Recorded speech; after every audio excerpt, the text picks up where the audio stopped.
School पाचिका anganwadi सहायक भाव निजुक्ति होगा जननेता जानकी बल्लभ दृढ़ निष्पत्तिर सफल। आज ओडिशार हकी तारका माने सारा विश्व में चमकुंट। प्राथमिक अवस्था साई हॉस्टेल माध्यम से तालीम व्यवस्था करते ओडिशार ही तुंग जननेता जानकी बल्लभ।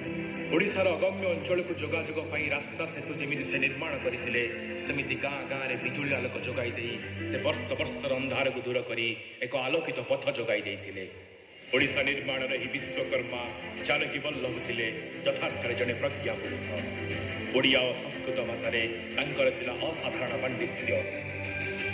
से अनेक कालजयी ग्रंथ रचना करने सहित भारतर बहु महान ग्रंथर अनुवाद कर मिली अनेक जातीय सम्मान और स्वीकृति। ओडिया भाषा को सरकारी भाषा कर आंतरिकतार तुलना नहीं।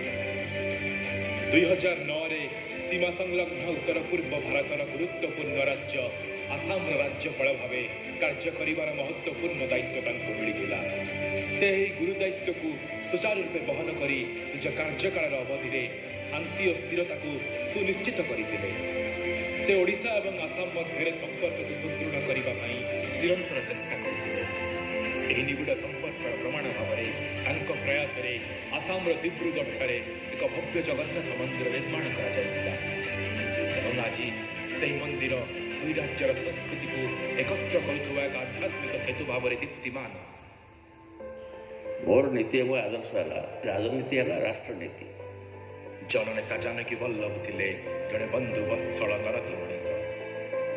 निज पत्नी विशिष्ट जननेत्री जयंती पट्टनायक एकांत बसी समय बितेवा बेले समधर्म बंधु मान मेल बेले से मन हुंती जड़े मार्गदर्शक पथ प्रदर्शक प्रेरणादायक महान आत्मा परी। सबु सूर्योदय एक अस्त थिबा परी ओडिशार नवनिर्माता ओडिया अस्मितार महानायक ओडिया परिचयर भाष्यकार जानकी बल्लभ पट्टनायक कर्ममय घटना बहुल जीवनर सूर्यास्त घटी 2015 मसीहा एप्रिल मास 21 तारिख में पुण्यभूमि तिरुपति ठारे पवित्र अक्षय तृतीया तिथि ए माटी को छाड़ी चली जाइथिबा महान जननायक यथार्थरे थिले जने प्रज्ञा पुरुष।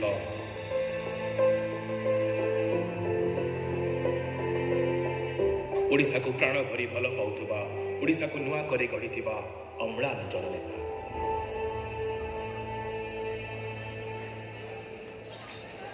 आधुनिक ओडिशार निर्माता